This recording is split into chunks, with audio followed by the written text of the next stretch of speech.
Hello everyone, welcome to the next lecture of NCERT Decoded series of politics. So, in the previous two lecture, we read about the emergence of Congress system and the dominance of Congress. In this chapter, we are going to read about the challenges to and the restoration of the Congress system. Meaning, we are going to read about the challenges which were at that time, which led to the decline of the Congress era, and also the factors that led to the restoration of the Congress system as well. So in the previous lecture, we see how the Congress, in the starting years of the attainment of India's independence, how the party dominated itself in the political scenario of the country. And in the next chapter, we read about how the policies of the Congress were framed, how they were economically framed, how they care about the weaker section of the society, and what they thought about the businesses of the country as well. In this chapter, we are going to read about the challenges of the particular party system कि कांग्रेस को क्या challenge आए थे करने के लिए. So in the meantime, we read in the previous chapter about the war with the China and Pakistan as well, briefly. In the next few chapters, we are going to read them elaborately. But as far as I know, I remember I taught you about that Nehru died in the 1964, and the 1965 war then happened after Nehru, when the Shastri ji was the Prime Minister of India. You remember that? So, from continuing there, see this headline of the newspaper: Prime Minister Nehru is dead. ये आपका newspaper था 1964 का, जब ये आया था. और ये देखिए क्या है, ये इंडिया का वॉइड दिखाया है कि अब इस पर्टिकुलर पार्टी को फिल कौन करेगा, meaning who is going to the next face of the Congress party. So let's begin here. He died in the May 1964, unwell for more than a year. This had generated a lot of speculation about the usual question of the succession after Nehru, who. But in this situation, gave rise to a more serious question: after Nehru, what? Obviously, when there is an untimely demise of any ruler of a particular country, the very question is that who is going to be the next prime minister or the president. But India had not thought this through. We were not expecting Nehru to pass away such untimely. So we were having the question obviously that who is going to be the next prime minister, but we are also having the doubt that what after Nehru what कि prime minister जो बनेगा वो काम कैसे करेगा, because nobody had this experience far vast than the Nehru of the prime ministership. So the more precise question was that after Nehru what, कि नेहरू के बाद हम करेंगे क्या, how will the policies going to be framed, how will the political scenario was going to be of the country, and many more questions. So the second question arose from the serious doubts that many outsiders had about whether India's democratic experiment will survive after Nehru. It was feared that, like so many other newly independent countries, India would too not be able to manage a democratic succession. So, after Nehru, it was obviously going to be felt that whether we are going to continue with the democratic system or not, whether it is going to collapse or not, we were having that all the doubts simultaneously. A failure to do so, it was feared, could lead to a political role of the army, and also there was a fear of the political role of the army, as we have seen in our neighboring country, Pakistan, that this is an unstable nation. It is not democratic. So it is an unstable nation. We will see in the next few chapters that how the ruling changes for over a mm, small gap. You will see that in the 15 years, where in India there is going to be three elections or three prime ministers at a particular point of time in 15 years. In the 15 years meantime, there are going to be 5 to 8 prime minister or dictators of the Pakistan. Sometimes it is going to be army chief, sometimes it's going to be the democratic people.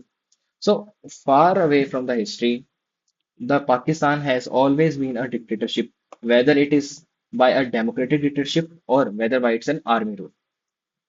So besides, there were doubts if the new leadership would be able to handle the multiple crises that awaited a solution.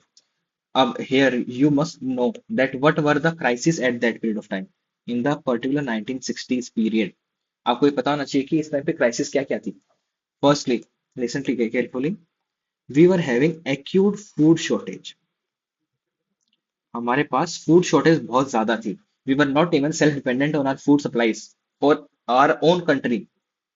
Then we had a 1962 war with China. There also we were back in. We had faced a huge lot of humiliation. Our economy was in bad condition. There was a stagnant growth of the country. Stagnant growth means कि 2 to 3% की growth से हम बढ़ रहे हैं। Meaning आपकी salary मान लीजिए 12,000 रुपीज थी इस ईयर, जो नेक्स्ट ईयर बढ़ के 14,000 हो जाती है, बट साथ साथ महंगाई भी तो बढ़ रही है। That 14,000 is the new 12,000 of next year. So इसे इसको बोलते हैं हम stagnant growth. And multiple challenges were also there, like poverty, inequality, communal and regional divisions. हमने पढ़ा था कि कैसे कम्युनल वायलेंस हो रहे थे, आंध्र प्रदेश कैसे क्रिएट हुआ था। हमने पढ़ा था ना, पोटी श्रीरामुलु का जो फास्ट एंड डेथ था 57 days तक चला था, and many more things. So we are going to read here about from Nehru to Shastri, that how we moved from Nehru to the Shastri as our Prime Minister of India. The ease with which the succession after Nehru took place proved all the critics wrong. Meaning, it was not at all debatable that who is going to be the next Prime Minister. It was always clear that Shastriji was going to be the next Prime Minister of India. So it was a smooth transition. So it did not create any havoc in the country. When Nehru passed away, K. Kamraj, the president of the Congress party, consulted party leaders and Congress members of the parliament and found that there was a consensus in favor of Lal Bahadur Shastri. He was unanimously, what this means, unanimously, unopposed, unopposed, meaning there was no opposition of him to be declared as the Prime Minister of India.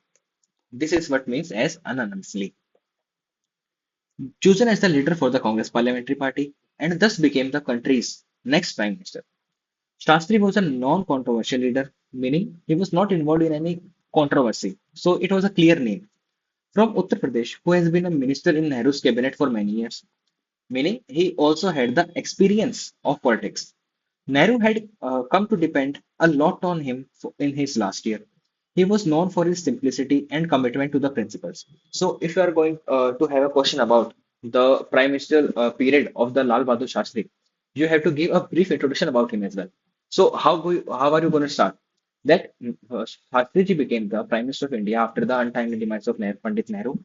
He was a close associate of his in the last few years. He got very close to him, and he was also a member of state legislative assembly and cabinet of Nehru for past years. He was known for his simplicity and commitment to the principle of his life. So this is going to be your brief sketch about the Lal Bahadur Shastri, from where you are going to write your answer and start your answer. Earlier, he had designed the position of railway minister, accepting moral responsibility for a major railway accident. Meaning, जब एक railway accident हो गया था, when a railway accident occurred, he took taking the moral responsibility resigned from his post.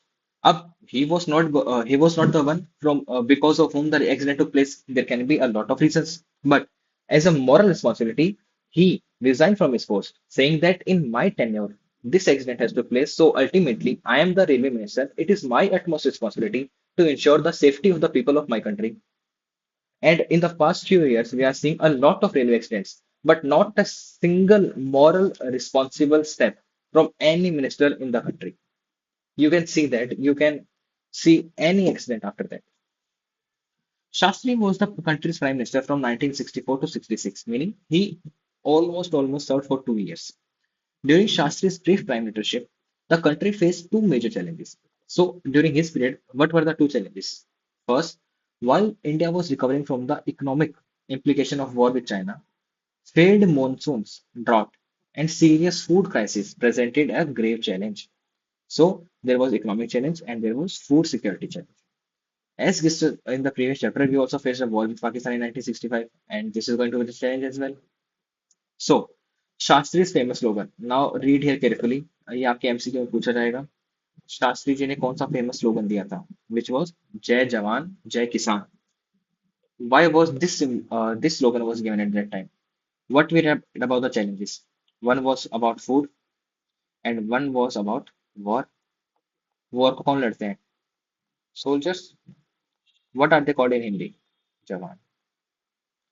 Food कौन उगाएंगे? Farmers. उनको क्या बोलते हैं हम? किसान. So that is why he gave the slogan of Jai Jawan Jai Kisan, meaning these are the two pillars we are going to work upon hard enough so that we can ensure our self-sustainability and self-perseverance. So in this context, he gave the slogan of Jai Jawan Jai Kisan, symbolized the country's resolve to face both the challenges simultaneously. Shastri's prime ministership came to an abrupt end on the 10th January 1966. Shastri's death was also one of the most controversial deaths ever after um, the one who framed the INA. I'm forgetting his name, sorry. Um uh, it's slipping out of my mind. I'll tell you later. So he suddenly expired in Tashkent in the USSR and currently the capital of Uzbekistan. So he was there to sign the Tashkent Agreement, which took place in the 1966. And only then and there he got expired. So there is a lot of controversy around and speculation around is that how could a leader who's going to visit another country could died of sudden reasons? Or was there any conspiracy or not? Was there any involvement of Pakistan or not? This was the basic stimulations, speculations. Now we are going to read about from Shastri to Indira Gandhi.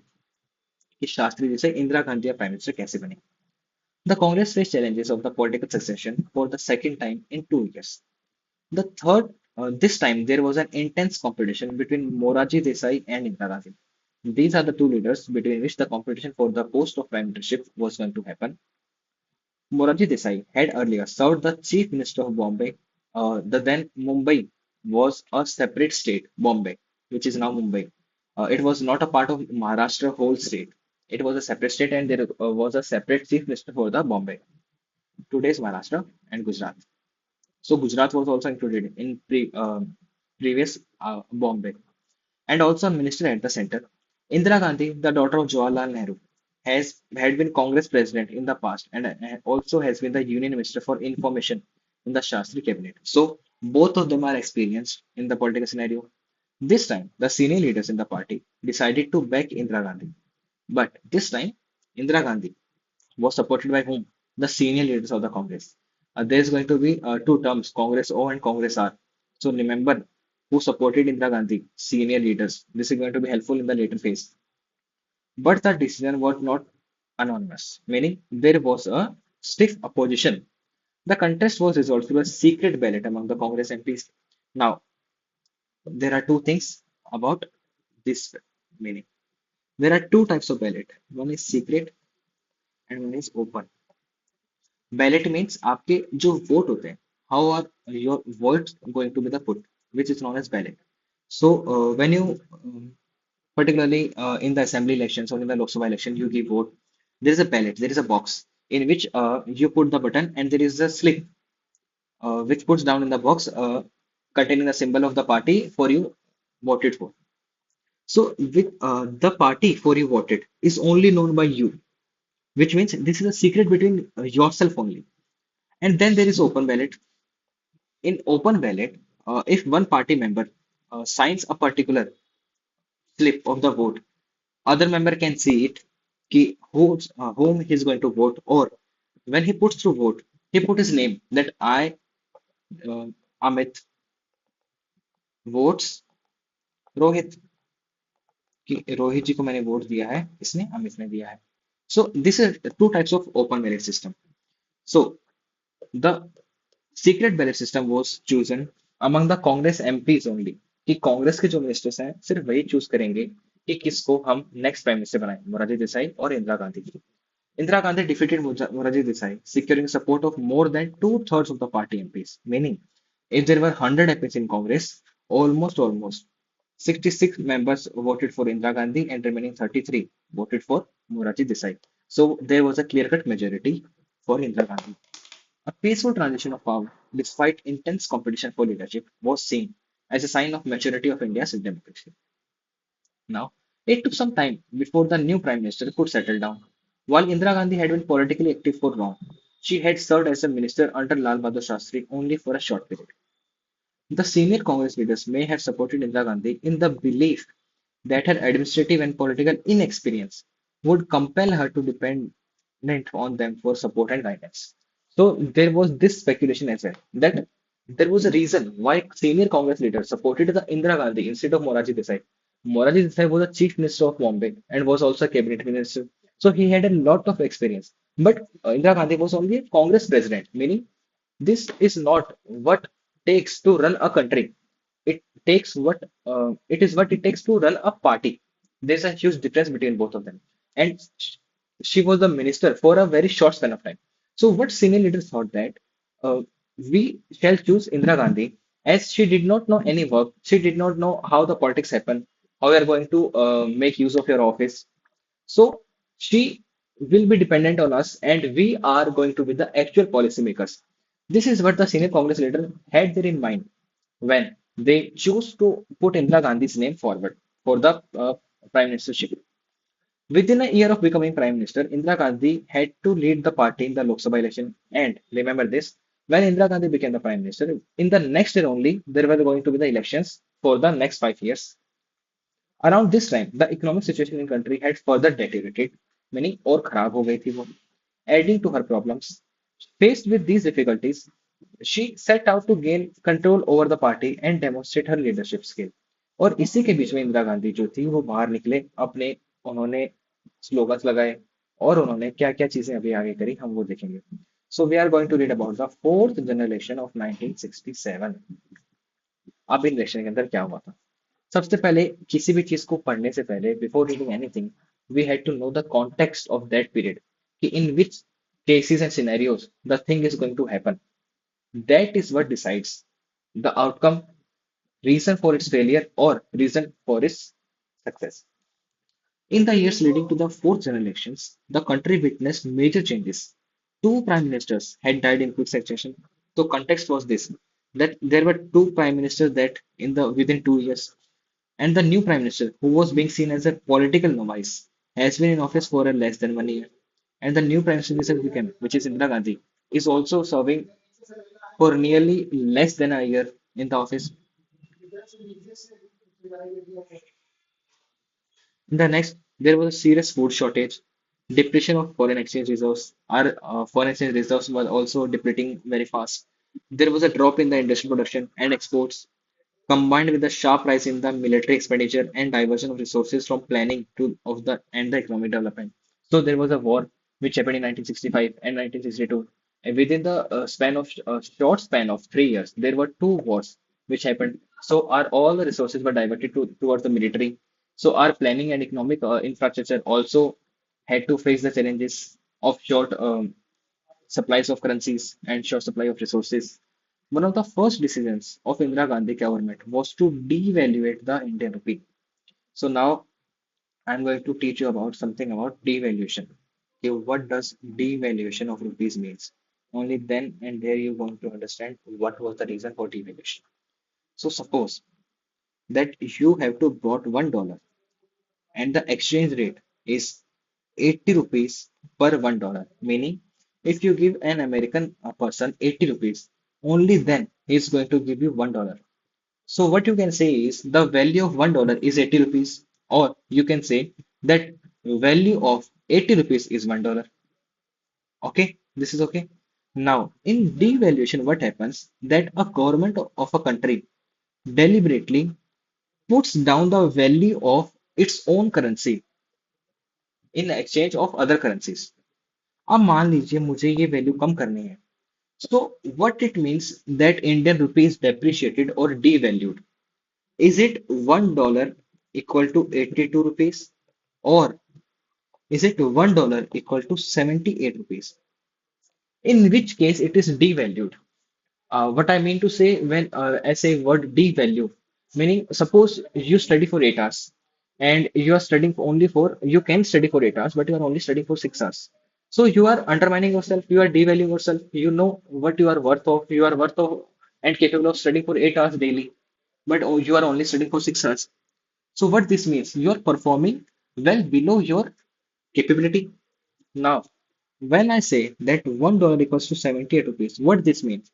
Is this means that rupee is getting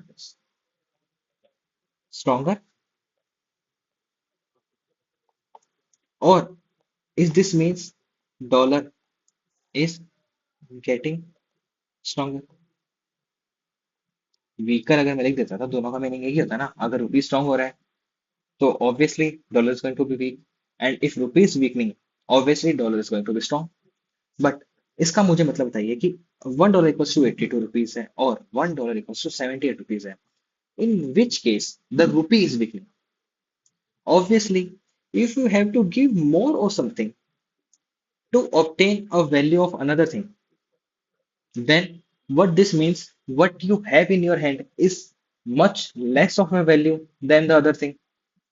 suppose करिए आपको एक dairy milk लेने के लिए 10 chocolates देनी पड़ रही है 1 1 रुपीज वाली. What this means is that your 10th toffee is equal to value of one dairy milk.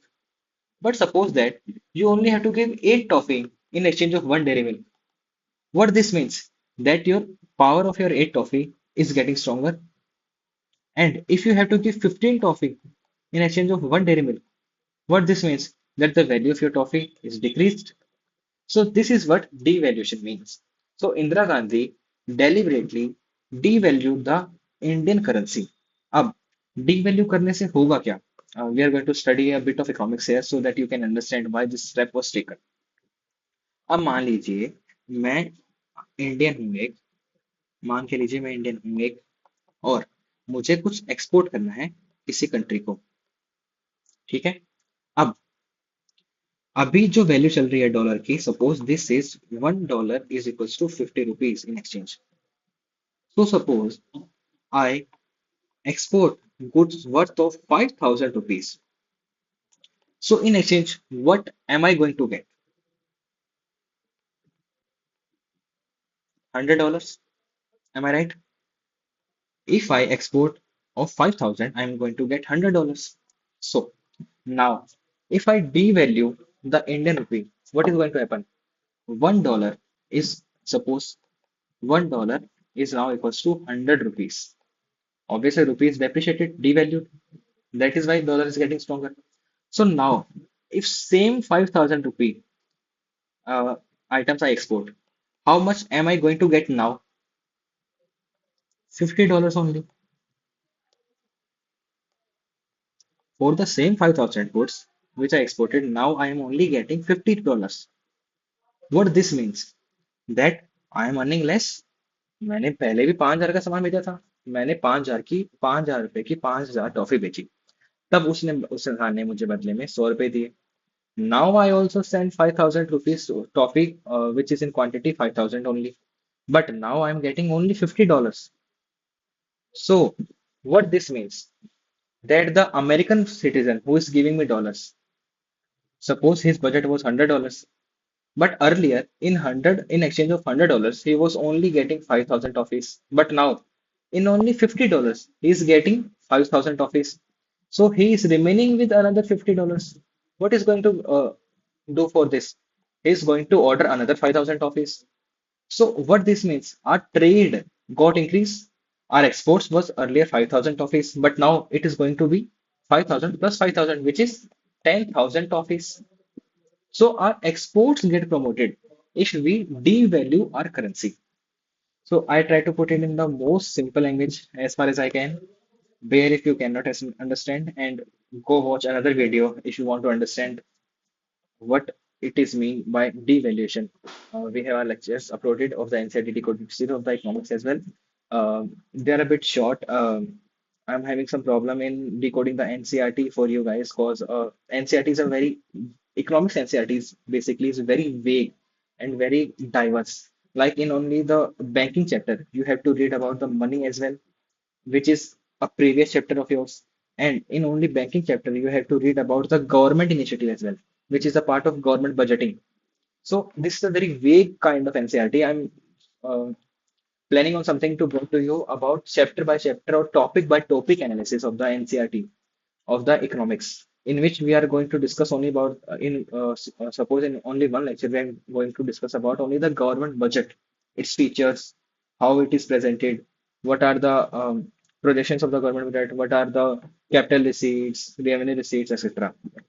So I'm going to bring you the chapters topic by topic, not as a whole of NCERT topics, because it contains a various topics. So if you don't understand a certain topic, you cannot read the whole chapter in totality. So this is going to happen soon after we complete with the politics NCERT. So under what was seen to be pressures on the US. Earlier, one of US dollar could be purchased for less than 5 rupees. After devaluation, it cost more than 7 rupees. So this is what devaluation means. The economic situation triggered off price rise. People started protesting against the increase of prices of essential commodities, food scarcity, growing unemployment, and overall economic condition. So country भी में भी अब unrest बढ़ रहा था. Country is going more unrested because of these circumstances, the unfavorable circumstances. Bandh and Hartal were called frequently across the country. The government saw the protest as law and order problem, not as the expressions of people's problem. So बंद और हड़ताल होते हैं. बंद और हड़ताल किसी reason से तो होते हैं. If there is a party, suppose there is an organization, there's people announcing Bandh or Hartal, obviously they are suffering from something. That is why they are going to organize such a big, massive protest. So the government was looking at the Hartal and Bandh as a law and order problem. That the law and order is going to be disrupted. There was going to be traffic accumulated. There is going to be disruption of services, etc. But they were not looking at the expression of people's problem.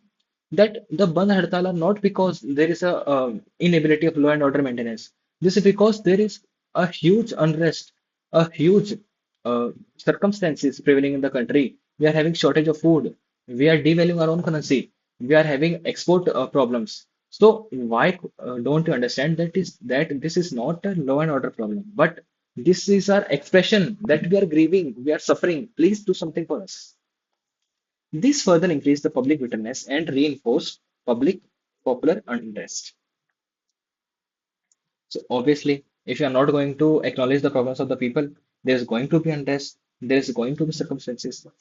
The communist and social parties, the communist and social parties long struggles and for greater equality. So in next few chapter we are going to read about the Marxist Party and Marxist-Leninist Communist Party of India. This period also witnessed some of the worst Hindu-Muslim riots since independence. So our next heading is non-Congressism, meaning how the Congress declined in this period. This situation could not have remained isolated from party politics in the country. Opposition parties were in the forefront of organizing public protest and pursuing the government. Parties opposed the Congress realized that the division of their votes kept the Congress in power. Thus, parties that are entirely different and disparate in their programs and ideology got together to form anti-Congress front in some state and entered into electoral adjustment of sharing the seats in the others. So धीरे धीरे क्या हुआ parties divide होने लगी कांग्रेस से जो बिल्कुल ही उससे अपोजिट आइडियोलॉजी रखती थी और वो नॉन कांग्रेस पार्टीज को फॉर्म करने लगे in some states and entered into electoral adjustments of sharing seats in others. They felt that the inexperience of Indira Gandhi and the internal factionalism within the Congress provided them an opportunity to topple the Congress. They found an opportunity, which basically means that they found an opportunity to dethrone the Congress leadership. The socialist leader Ram Manohar Lohia is an important leader gave the strategy the name of non-congressism. So, if anyone going to ask you about who gave the strategy called non-congressism, it is Ram Manohar Lohia. He also produced a theoretical argument in his defense that what was his argument against the Congress? That Congress rule was undemocratic and opposed to the interest of ordinary people. Therefore, the coming together of the non-Congress party was necessary for reclaiming the democracy of the people. So, on what issue they fought for? That we are going to re-establish the democracy, which was not in the rule of Congress. I hope you understand that and take a look at the Ram Manohar Lohia's profile. And in the comment section, tell me that who founded the BJP party. Or I give you 5 seconds, you can look out for the answer here as well.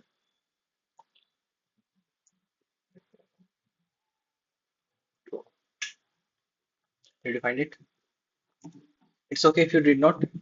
Write to me in the comment box. I'll make sure to reply to the correct option and I'll pin it. So now the electoral verdict कि that elections हो रहे थे अब elections हो गए हैं. Now what is the situation? How did the parties manage? How many votes? How many seats? We are going to read about this.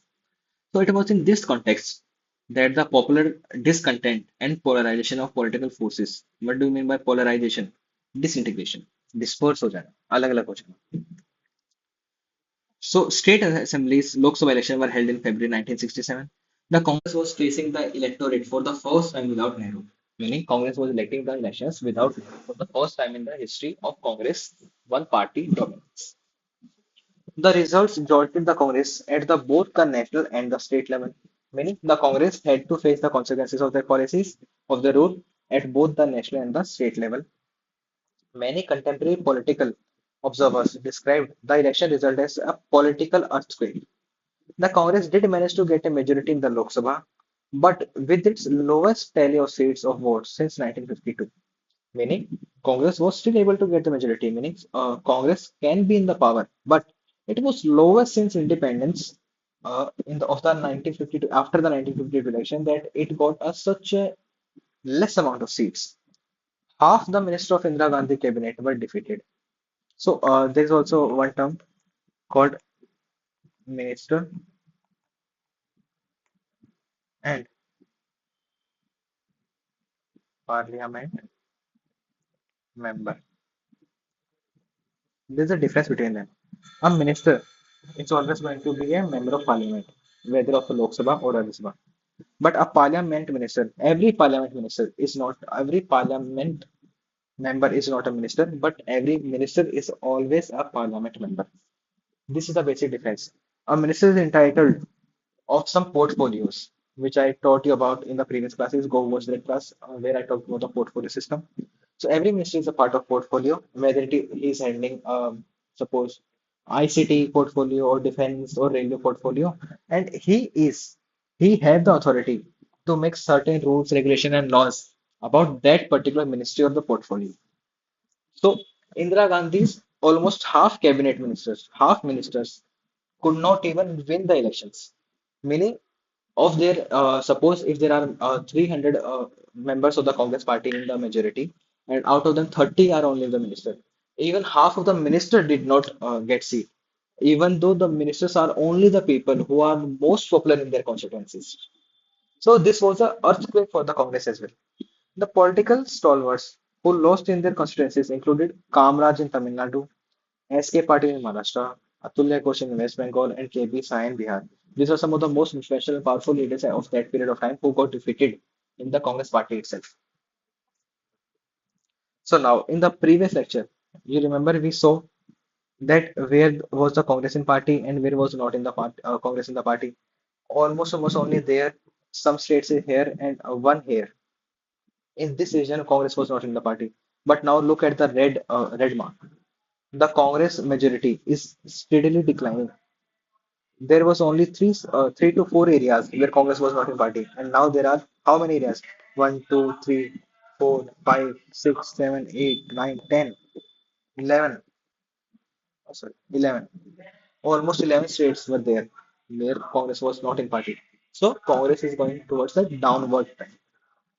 The dramatic nature of the political change would be more apparent to you at the state level. Obviously, the Congress lost majority in as many as seven states. Congress की majority चली गई seven states में. In two other states, defections prevented it from forming government. Defection भी हमने पढ़ा था कि defection में भी तो 7 plus 2 9. These nine states where the Congress lost power were spread across the country. Punjab, Haryana, Uttar Pradesh, Maharashtra, Madhya Pradesh, West Bengal, Bihar, Madras, etc. So in Madras state, a regional party which is called DMK, which is now also in ruling, came to power by securing a clear majority. The DMK won power after having led a massive anti-Hindi agitation by the students against the center on the issue of the imposition of Hindi as the official language. This was the first time any non-Congress party had secured a majority of its own in any state. So, if you get a question about which was the first party that secured absolute majority in a state election, instead of Congress, what was it? So it was DMK, Dravid Munnetra Kazhagam. Pardon me if I'm pronouncing the wrong name. A popular saying was that one could take a train from Delhi to Howrah and not pass through a single Congress ruled state. So इस time पे एक popular saying क्या बन गई थी? That you can go Delhi to Howrah. Howrah is in West Bengal. So you can go from Delhi to Howrah, thousands of kilometers, and not even have to enter any Congress ruled state. As you can see, these all the red marks, which is other than the Congress parties. So it was strange feeling for those who were used to seeing the Congress in power. So was the domination of the Congress is over. So now we are going to read about was the domination of Congress was over or not. So here we are going to read about the coalitions. What is the name suggests coalition? So we are going to break down the name of coalition. What this means? Coalition means a group. In basic language, you can call this a group of suppose like-minded or like-spirited, like anything which have a commonality between them. And when these two type of people, party, groups, NGOs, etc., come together, they form a coalition. This is what basically coalition means. The election of 1967 brought into picture the phenomena of coalitions. So इससे पहले कभी India में coalition parties कभी आई नहीं थी. 1967, which was the first time where coalitions was in the forefront of Indian political system. So since no single party got the majority, various non-Congress parties came together to form a joint legislative parties called Samyukt Vidhayak Dal in Hindi. So they formed joint legislative parties called Samyukt Vidhayak Dal in Hindi that supported non-Congress government. That is why this government came to be described as SVD government. इनको SVD government इसलिए बोला गया था क्योंकि what does SVD signify? It is for Samyukt Vidhayak Dal. In most of these cases, the coalition partners were ideologically incoherent, meaning they were ideologically different. They followed different types of ideologies, but yet they came together against the Congress. The SVD government in Bihar, for instance, included two socialist parties, SSP and PSP, along with the CPI and on the left and Jan Sangh on the right. In Punjab, it was called the Popular United Front and comprised of two rival Akali parties at that time, Sant Group and the Master Group. The Communist Party, the CPI and the CPIM, SSP, Republican Party and Bharatiya Janata Sangh. So, meaning, look at the numbers of the parties: one, one, two, three, four, five, six, seven. In Punjab, there were seven parties which form a coalition together to make a government there. So this was the nature of coalition at that period of time. Look at this. They are riding a single cycle, which is a single state, but there are different players which are riding the cycle. So now we are going to review the defection. Defection मैंने आपको last class में पढ़ाया था, हम वापस से पढ़ते हैं कि defection means an elected representative leaves the party on whose symbol he or she was elected and joins another party. So suppose I elect on a symbol of say Ashok Chakra. I got elected on a symbol called Ashok Chakra, and it was the of parties named SBAV, some random name SBAV. When I got elected, I won. मैं जीत गया. Now after winning, I leave this SBAV party and I join another ABAC party. I join ABAC party, which has also a symbol of suppose a flower. This flower, not lotus. Okay. So now I what I did, I mistrusted my people. मैंने उनको धोखा दिया है. जो लोगों ने मुझे elect किया था, suppose they were the supporter of only SBAP party. So that is the reason I got elected at first instance. They want to they want their party SBAP to win. So they gave me vote. But what did I did? As soon as I got elected, I rejected this party and joined another party. So what did I did? मैंने इनको धोखा दिया. मैंने cheating करी. This is what known as defection. So after the 1967 general election, a breakaway Congress legislature played an important role in installing non-Congress government in the state, Haryana, Madhya Pradesh, and Uttar Pradesh. The constant realignment and shifting political loyalties of this period gave rise to the rise expression of Aaya Ram Gaya Ram. So इसी को पहले क्या बोला गया था? आयाराम गयाराम एक popular expression बना इसके अंदर. So what was this Aaya Ram Gaya Ram? So This means Ram came and Ram went. Aya matlab came, Gaya mean went. So there was a Gaya Lal. He was an ML in Haryana in 1967. उन्होंने एक रात के अंदर 3 बार party change करी. Suppose he was in Congress. In the 10 of the PM, he went to from Congress to BJP. At 12 a.m., he went from BJP to Congress, and at 3 a.m., he went from Congress to BJP. This was the number of times he changed the party in a fortnight only, in one single night. So, what this means? Gayaram, Ayaram, Gayaram, Ayaram, Gayaram. So, this is why the expression is known as Ayaram, Gayaram. It was his name, Gayalal. Ram Aya, Ram Gaya. Gayaram, Ayaram. Now we are going to read about the split in Congress. कि कांग्रेस में split कैसे हुआ? So we saw after 1967 election, the Congress retained power at the center. तो हमने देखा था centre में कांग्रेस की पावर थी, लोकसभा में वो जीत गए थे, बट उनकी सीट्स कम आई थी, बट स्टेट्स में उनकी पावर जा रही थी. More important, the results proved that Congress could be defeated at the elections, but there was no substitute as yet. But इस टाइम पे भी substitute नहीं था कांग्रेस का. They lost majority and either new combination were formed or president rule has been imposed. So we are now going to read about Indira versus syndicate. A syndicate is particularly an organization of some powerful leaders inside within the Congress, which were of opposition of the Indira Gandhi's leadership. So Indira Gandhi ka jo actual genesis था, it did not came from the outside, but from within the party itself, which was in the form of Congress syndicate. She had to deal with the syndicate, a group of powerful and influential leaders from within the Congress. This is the definition of syndicate. That is it. A powerful and influential group of leaders within the Congress itself. The Congress also played a role in installation of Indira Gandhi as a prime minister after the Shastri, as we read earlier, that there were some senior leaders who were in favor of the Indira Gandhi, as against Morarji Desai. They wanted her to become the prime minister so they can rule indirectly, as using her as a puppet. These leaders expected Indira Gandhi to follow their advice. Gradually, however, Indira Gandhi attempted to assert her position within the government and the party. She chose her trusted group of advisors from outside the party. Slowly and carefully, she sidelined the syndicate. इसीलिए syndicate क्या हुआ उसके opposition में आ गया क्योंकि उन्होंने syndicate को sideline कर दिया. Indira Gandhi thus faced two challenges. What was them?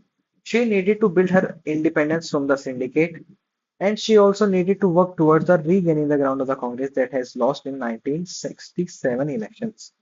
So there are two things which Indira Gandhi has to do. One is to get rid of the syndicate and to win the elections more profoundly, to win over more states in the Congress party itself, in the Lok Sabha and in the states.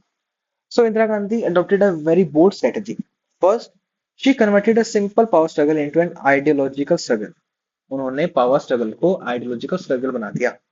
That she launched a series of incentives that give the government policy a left orientation. Have taught you earlier what does left and right signifies in the government aspect. That left signifies that you are more oriented toward poverty alleviation program, reduction of inequality, promoting equality, etc. And right orientation means you are slightly inclined towards the business orientation through industries, etc. So Indira Gandhi gradually tilted her ideologies towards the left. She got the Congress Working Committee to adopt 10-point program in May 1967. So what was in this 10-point program? That there was a social control of banks, nationalization of general insurance, ceiling on urban property, income, public distribution of food grains, land reforms, provision of house sites to the rural poor. So these are all you can see as the left-oriented policies. While the syndicate leaders formally approved this left-wing program, they had serious reservation about the same. So now we are going to read about the presidential election of 1967. That our president also got elected every 5 years as the government does. So in this only president election, we are going to know that how Indira Gandhi overcame the syndicate. So the factional rivalry between the syndicate and Indira Gandhi came to open in 1969. Following President Zakir Hussein's death, The post of President of India fell vacant this year. Despite Mrs. Gandhi's resolution, the syndicate managed to nominate her long-time opponent and the then Speaker of Lok Sabha, N. Sanjeeva Reddy, meaning the Congress and the syndicate appointed N. Sanjeeva Reddy's name to be the next President of India as the official Congress candidate for ensuring presidential election. Indira Gandhi, on the other hand, retaliated by encouraging the then Vice President V.V. Giri to file his nomination as an independent candidate. So Congress party की तरफ से तो कौन खड़े हुए थे N Sanjeeva Reddy but Indira Gandhi ने back hand में सपोर्ट किसको किया वीवी गिरी को जो उस टाइम पे वाइस प्रेसिडेंट थे उनको कहा कि as an independent candidate you must fought elections I am behind you I am going to support you she also announced several big and popular policy measures like nationalization of 14 leading private banks and abolition of privy purse or the special privileges given to former princes. What do you mean by privy purses? As we all know that there were almost 562 states, princely states in the India before it got independent, and we have to come through an instrument of accession. So in these instrument of accession, what we have given them that you will have some type of authority or some type of political autonomy over your areas. Indian government is going to give you a privy purse or some form of suppose prize or pool money every year to the from or special privileges to you. Like you can retain your name like Maharaja, Raja, Rajkumar, Rajkumari. These titles you can retain, etc., etc. So Congress, the Indira Gandhi promised that we are going to abolish privy purses as well.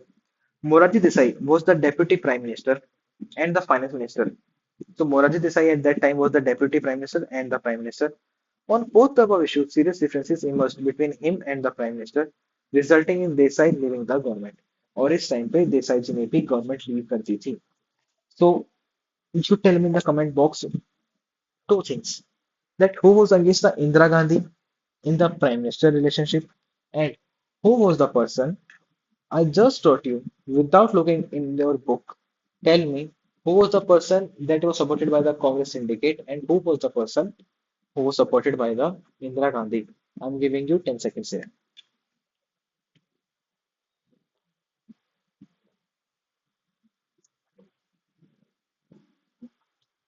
I hope you are done with this. So let's move forward.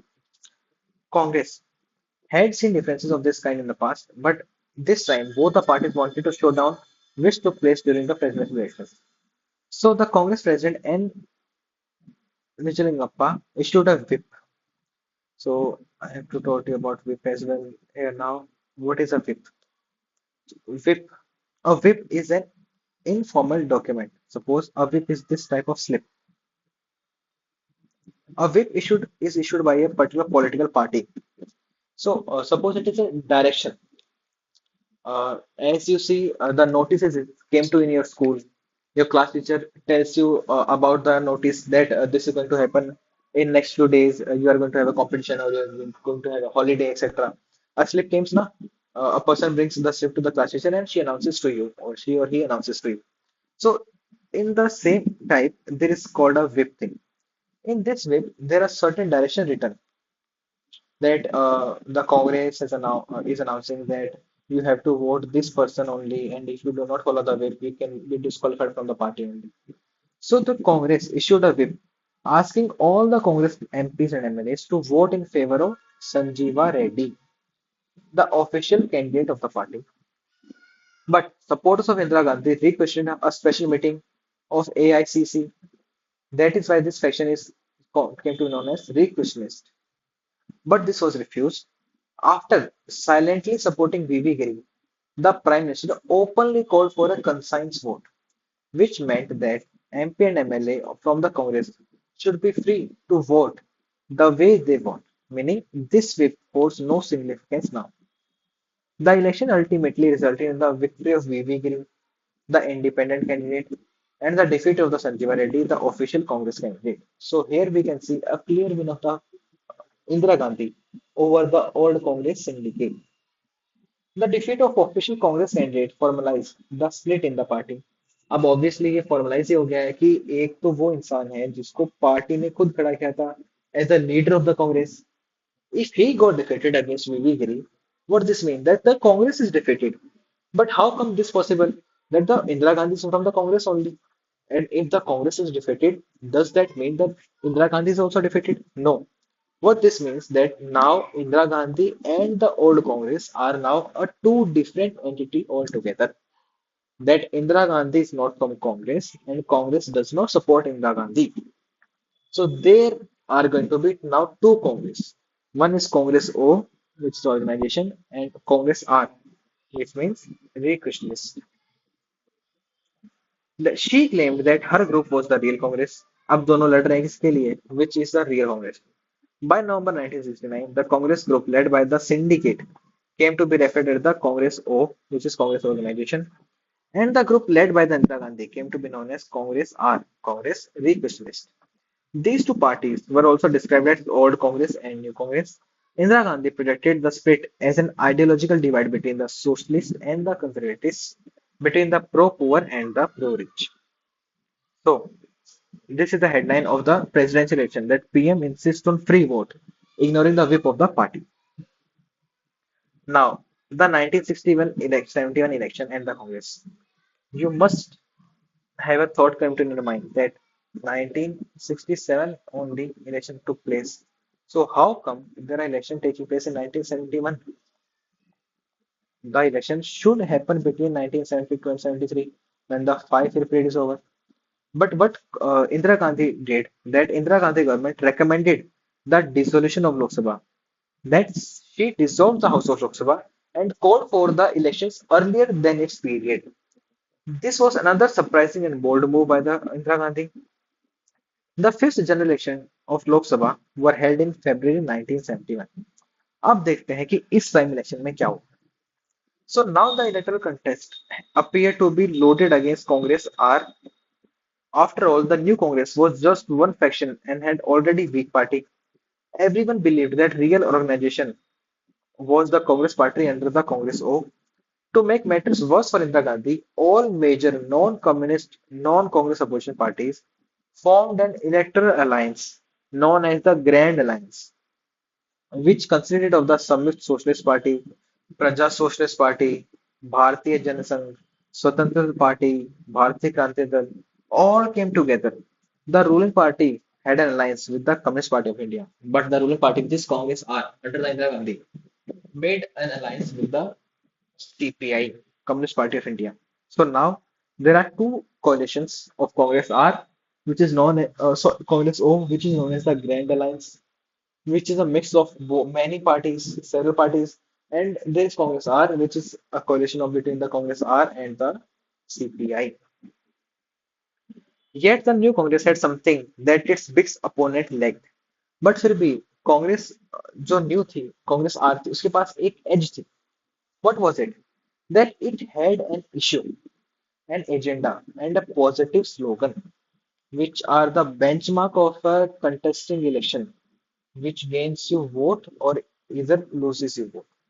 The Grand Alliance did not have a coherent political program. Why? Because there was already so many differences between them. One is a type of right party, one is a conservative party, one is a socialist party, one is a communist party. So if you are going to have so much parties, you are not going to have a clear agenda in a short period of time. You are not going to have an issue. You are not going to have a slogan which all parties agrees to. But what Congress are had that there were also only two parties combined, so they can be very helpful and fast and quick with the decisions in itself. Indira Gandhi said that the opposition alliance had only one common program, which is Indira Hatao. So what Indira Gandhi did that the weapon used by the opposition of Congress part, opposition of Indira Gandhi, she made her this she made this as her weapon only. That opposition के पास कुछ भी नहीं है. All they know is how to remove me. But they do not have any agenda for the country. How they are going to elevate the poor, how they are going to reduce the inequalities, how they are going to manage the economics of the country. In contrast, she put forward a positive program and famous slogan Garibi Hatao. So in contrast of Indira Hatao, she put forward it Garibi Hatao. She focused on the growth of the public sector. imposition of ceiling of rural land holding and urban property, removal of disparities in income and opportunity, and abolition of princely privileges. So she had a lot of support for this, as she had many ideologies, many slogans, many issues to resolve, and the opposition only had Indira Hatao as their issue. Through Garibi Hatao, Indira Gandhi tried to generate a support base among the disadvantaged, especially among the landless laborers, Dalit, Asivasis, and minority. The slogan Garibi Hatao and the program that it followed were a part of Indira Gandhi's political strategy of building an independent nationwide political support base. So, what were the outcome? You are not going to believe this that the outcome was so shocking about the Congress as well. The Congress R and the CPI alliance won more seats in vote than the Congress had ever won in the first general election, meaning Indira Gandhi surpassed her father Jawaharlal Nehru in winning the seats. The combined won was 375 seats in Lok Sabha, meaning out of how much seats were there, I don't know, approximately 500 something. She won 375 seats and secured 48.4% votes. So there were 375 seats which were the alliance, meaning Congress and CPI together. But out of these 375, 352 seats were of the Congress only, meaning even if CPI disassociate itself with the Congress is still going to be in the majority. Indira Gandhi is still going to be the Prime Minister of India. There is no doubt about that. Contrast with the performance of the Congress, though, the party with so many stalwarts could get less than one-fourth of the votes and secured by Indira Gandhi's party and win merely 16 seats. Grand Alliance could not even won a grand seat. Only 16 seats were won by so much parties kept coming together. With this, the Congress party led by Indira Gandhi established its claim to being the real Congress. So now it is established that Congress, which is led by Indira Gandhi, is the real Congress. The Grand Alliance of the opposition proved a grand failure. The combined total seat of their 16, pardon me, the 16 seat were of the Congress O and 60 were of the Grand Alliance. Soon after 1970 Lok Sabha election, major political and military crisis broke. अब हमें ये भी पढ़ना है क्या हुआ था हमारा जो बांग्लादेश के साथ पाकिस्तान के साथ वॉर है वो हो गया था इस टाइम के ऊपर 1972 वॉर इंडिया पाक इंडो पाक war broke out so even the opposition leader admired her statesmanship during the time of war. Her party swept through all the state assembly elections held in 1972. She was not seen only as the protector of the poor and underprivileged, but also as the strong nationalist leader. The opposition to her, either within the party or outside, simply did not matter. So Indira Gandhi became so big that opposition even did not matter, whether it is in the party or outside the party. With two successive election victories, one at the center and other at the state level, the dominance of Congress was restored. This Congress was now in power in almost all the states. It was also popular across the different social sections. Within a span of 4 years, Indira Gandhi had warded off the challenge of her leadership to the dominant position of the Congress party. So now we see a chronology between that how the Congress got declined in its domination after the death of Jawaharlal Nehru and Lal Bahadur Shastri, how there was a split between the Congress, between the syndicate and the Indira Gandhi, and how Indira Gandhi managed to revive the Congress party again and won a historical win after defeating the record of Nehru as well, after almost winning 375 states altogether with the combined alliance of CPI party. So I hope this lecture was helpful. I was able to resolve your doubts. If you have any query, please do ask in the comment section. I will definitely reply to it or make a separate video if the topic is relevant and needed for the examination. Thank you very much. Before going, make sure to like, share, and subscribe the channel.